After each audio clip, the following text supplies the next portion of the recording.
CPAM, la radio de tous les jours et de chaque jour. –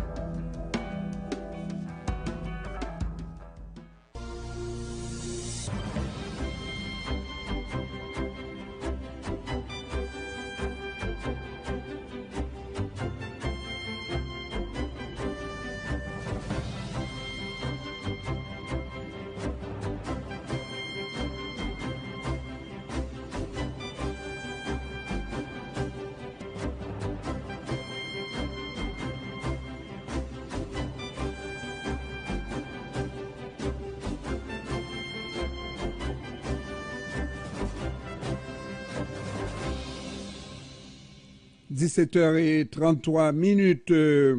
Nous avons avec nous en ligne M. Michel Trépanier du Conseil provincial des métiers de la construction du Québec.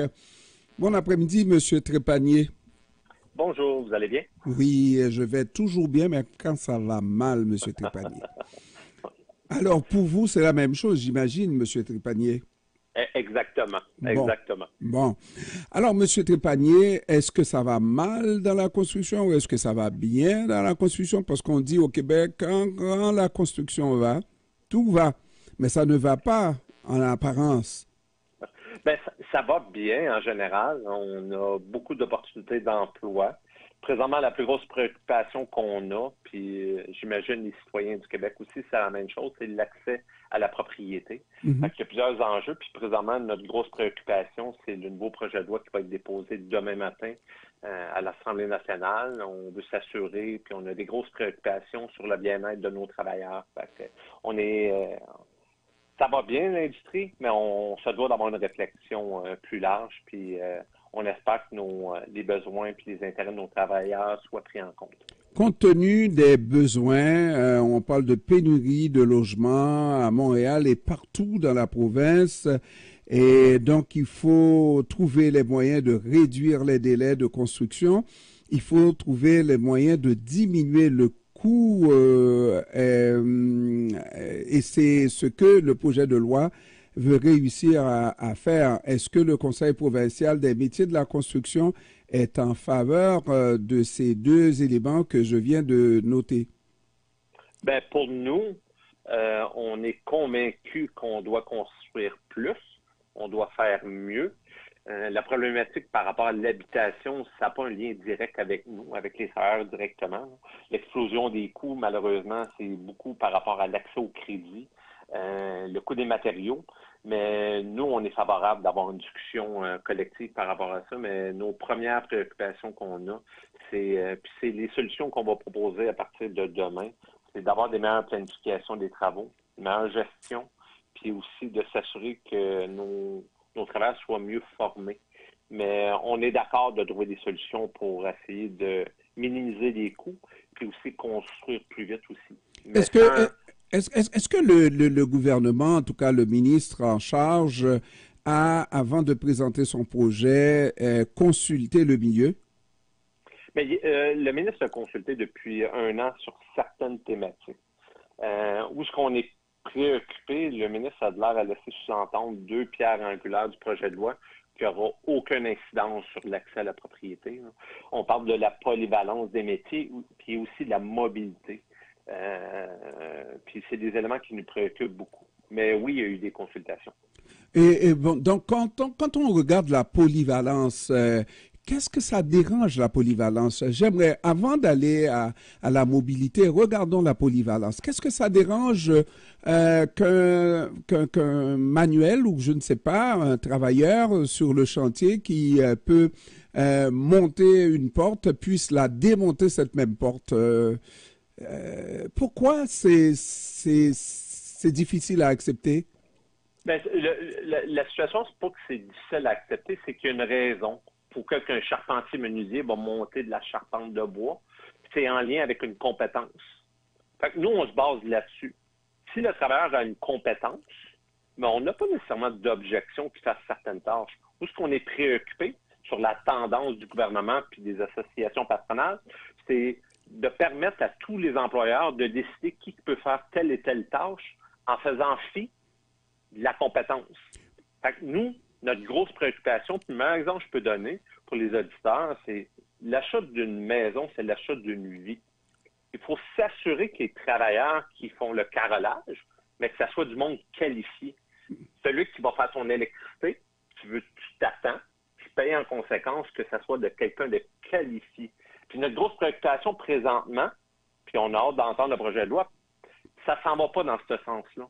Ça s'en va dans le sens de pouvoir permettre à tout le monde, même s'ils ne détiennent pas de compétences ou de qualifications ou de formation, de pouvoir faire certaines tâches. Est-ce qu'on n'avait pas entendu justement une formation sur le tas qui serait donnée à la plupart des travailleurs de la construction pour leur permettre de faire 3 ou 4 tâches en même temps sur un chantier? Est-ce qu'on n'avait pas entendu parler de ça? Non. Ce qu'on a entendu parler récemment, c'est des formations accélérées pour certains métiers. Pour des AEP, c'est une attestation d'études professionnelles. C'est une formation accélérée seulement pour 5 métiers. Puis c'est là que le gouvernement finançait à 750 $. À première vue, pour nous, c'était une bonne idée, mais après discussion, on a vu que c'était une mauvaise idée, car les étudiants qui pourraient les futurs travailleurs de la construction, vu qu'il n'y avait aucune mesure de rétention, ils vont quitter après l'école, puis ils ne viendront pas dans l'industrie. Mais pour votre question, les 3 tâches, ça n'a jamais été soulevé de ce côté-là. J'ai pas dit 3 tâches, mais c'est peut-être de les apprendre sur le tas, parce que maintenant on parle beaucoup de diplomation maintenant depuis un certain temps, mais ça n'a pas toujours été le cas. On peut apprendre, et vous êtes conscient de ça, et ça existe encore dans la construction, que quelqu'un se présente sur un chantier et prenne le temps d'apprendre un métier. Ben, je peux vous donner un exemple. Dans le temps, là, dans les années 90, 80, 70, la seule voie d'accès dans l'industrie, c'était d'apprendre sur le tas, comme vous dites. Puis, dans les années 90, on s'est doté d'une façon un petit peu plus structurante. On a dit, on va augmenter l'employabilité de tout le monde. On va se structurer en façon qu'on va demander à tout le monde qui rentre avec un diplôme. Ce que ça donne comme industrie, c'est que les personnes qui rentrent dans l'industrie, ça augmente leur employabilité, ça augmente la productivité, ça augmente aussi la qualité et la santé et sécurité. On s'est doté d'un système qui fonctionnait bien.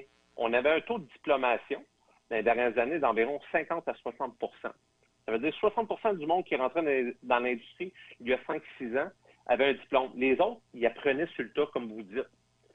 Puis on devait les accompagner. Présentement, c'est catastrophique les chiffres qu'on a. Présentement, il y a un taux de diplomation seulement de 22 %. Fait que 78 % de notre nouvelle main-d'œuvre arrive à apprendre sur le tas. La difficulté qui arrive avec apprendre sur le tas, c'est pas le manque de volonté des travailleurs. Les travailleurs sont extrêmement dévoués par leur métier et sont fiers de leur métier, mais c'est leur employabilité. Quand un travailleur apprend sur le tas, mais il apprend une tâche d'un métier, puis quand il change d'employeur, l'employeur lui demande d'avoir plus de polyvalence dans son métier. S'il n'a pas appris sur le tas pour cette tâche-là, mais il ne sera pas embauché. Fait qu'on a une difficulté présentement de l'employabilité, puis on a un gros problème de rétention dans l'industrie. Fait que le monde, vu qu'il y a moins d'employabilité, il quitte l'industrie. Et dites-moi, avec la situation de pénurie de main-d'œuvre qu'on vit, est-ce qu'un employeur va cracher sur un employé qui fait la preuve qu'il est capable de faire la tâche? Non, mais ce qui va arriver, c'est qu'il va l'engager pour une job, souvent, puis après, il va le remercier parce qu'il n'aura plus besoin. Fait que le travailleur, après, il veut développer une carrière, puis on va l'avoir mal accompagné. C'est pas la faute du travailleur. Le travailleur, il est là pour gagner son pain, faire vivre sa famille. L'industrie, on n'en prend pas soin de nos travailleurs pour l'accompagner, pour augmenter son employabilité. Fait qu'on devrait former plus de travailleurs, puis ceux qui apprennent sur le tas, on devrait mieux les accompagner pour augmenter leurs compétences puis leur polyvalence. On a tellement, pas seulement dans le secteur, dans tous les secteurs de la vie nationale, problème de main-d'œuvre, qu'il faudrait un instant s'arrêter et, par exemple, former des infirmières en 3 mois, 4 mois, former des manœuvres en 3 mois, 4 mois, 2 mois. On sent le besoin, surtout que, vous l'avez dit, vous ne m'avez pas dit que même s'il y a seulement 22% de diplômés sur les chantiers aujourd'hui, que les maisons sont mal construites. L'enjeu par rapport à ça, puis c'est une autre proposition du Conseil provincial de notre côté, c'est la qualité des travaux. Puis ça, c'est intéressant. Dans les autres provinces, quand on construit une maison, il y a des inspecteurs qui viennent, au fur et à mesure que la maison est construite, pour s'assurer de la qualité. Au Québec, on n'a pas cette vigie-là. On n'a pas ces mesures-là. Fait qu'on est préoccupé. L'entrepreneur fait les travaux. Malheureusement, la maison, elle se construit. Puis souvent, il y a des histoires d'horreur par la suite parce qu'il n'y a jamais personne d'indépendant qui vient valider la qualité des travaux. Fait que pour répondre à votre question, on a des travailleurs souvent qui sont qualifiés, mais souvent, les travaux, il n'y a pas personne pour s'assurer qu'il y a de la qualité qui vient avec. Fait que ça, c'est une grosse préoccupation de nos travailleurs puis du Conseil provincial parce qu'on a un problème aussi d'image dans l'industrie, puis on veut rassurer le public, puis on veut travailler dans le sens que, oui, on peut faire plus vite, mais il ne faut pas oublier aussi la qualité qui vient avec, surtout dans le secteur résidentiel, que quand on sait la valeur de la maison, l'investissement d'une vie, il faut s'assurer que le monde n'aille pour leur argent avec le plus haut standard de qualité. On est d'accord. Donc, si je comprends bien, vous admettez effectivement, et ça serait étonnant de ne pas l'accepter, qu'il y a un problème de main-d'œuvre. Cependant, il serait possible de proposer d'autres solutions pour parer à ce manque-là, entre autres qu'il y a des inspecteurs qui viennent effectivement à la fin d'une construction et peut-être même avant de visiter pour voir si tout est conforme, si tout est fait selon les règles de l'art. Exactement. Puis l'autre chose pour prendre mieux soin, c'est de nos travailleurs. Si on forme des travailleurs puis on les garde pas dans l'industrie, mais ils vont quitter, on va être obligé de les renouveler. Fait qu'on a une grosse difficulté de ce côté-là. Fait qu'il faut prendre soin. On a beaucoup de travailleurs. Puis pour vous donner une statistique qui est intéressante, malheureusement, on est 200 000 travailleurs. On est dans une situation de rareté de main-d'œuvre, mais nos travailleurs font juste 1000 heures par année, annuellement. Fait qu'ils sont payés 1000 heures par année. C'est la moitié d'une année. Fait que ce qu'on dit, on peut-tu mieux utiliser la main-d'œuvre qu'on a présentement? Puis on va, en les faisant travailler plus, on va les garder plus longtemps aussi. Mais je ne comprends pas. L'année s'étend sur 1000 heures? Oui. Et au-delà de 1000 heures, qu'est-ce qui arrive? Bien, il y a du chômage. Souvent, il y a du chômage parce qu'on a une perception que tout le monde travaille au Québec dans tous les métiers. La réalité n'est pas exactement comme ça. L'autre affaire qui est intéressante, malheureusement, on a beaucoup de travail au noir. Du travail non déclaré, on appelle. Puis ça, c'est un enjeu de rétention. On a beaucoup de travailleurs qui s'attendent d'avoir des régimes de retraite, des régimes d'assurance, de se faire payer comme une convention collective. Malheureusement, ils se font payer en dessous de la table. Puis après, ils décident de quitter. Fait que c'est un enjeu aussi. Fait que nous, on va arriver en mode proposition, solution, pour maximiser le nombre d'heures travaillées pour un travailleur. Fait que quelqu'un qui rentre dans notre industrie, il faut en prendre mieux soin pour qu'il puisse avoir une belle carrière, parce que c'est un beau milieu. Puis le monde sont extrêmement fiers de leur métier, de leur occupation. Il faut juste en prendre un petit peu plus soin. Parlons maintenant de la mobilité de la main-d'œuvre. Qu'est-ce qu'ils entendent par mobilité de la main-d'œuvre? C'est-à-dire, vous avez un chantier, vous êtes constructeur, vous avez un chantier à Longueuil, vous pouvez déplacer votre gars du toit ou de la charpenterie à Trois-Rivières, c'est ça? Bien, le principe de mobilité, c'est un beau principe au Québec qu'on a en région. On peut le résumer c'est l'achat local. Le principe d'acheter local, c'est des règles de mobilité. C'est de s'assurer quand il y a un développement dans une région X, on s'assure d'employer de la main-d'œuvre régionale avant de demander de la main-d'œuvre des autres régions. Et ça, Rainbow s'est battu pour ça. Moi, non, oui, mais c'est louable, puis on partage là, ces préoccupations-là. Quand un développement économique dans une région, après ma barre, nos travailleurs veulent travailler chez eux. Il faut s'assurer de leur employabilité. Puis ça on est d'accord. On est d'accord, mais lorsque, exemple, au Canada, vous avez besoin, je ne sais pas, là, de travailleurs dans telle industrie et qu'il n'y en a pas, Ben, on est obligé de faire venir du monde de l'extérieur du Canada. Non, mais je suis d'accord avec vous. On représente 100 000 travailleurs de la construction à travers le Canada. Les règles sont simples, les principes, employabilité locale en premier. Oui. Puis après ça, quand il n'y a pas de main-d'œuvre disponible, je peux vous donner un exemple. Dans la région de Bécancour, ils vont en gros développement par rapport aux batteries de lithium, les nouvelles technologies. Mais du moment qu'il n'y a plus de charpentiers menuisiers ou de manœuvres ou de monteurs d'acier dans cette région-là, tout le monde, en dehors de la région de la Mauricie, va pouvoir aller travailler là. Puis, une autre chose qui est importante à savoir, les employeurs ne sont pas limités.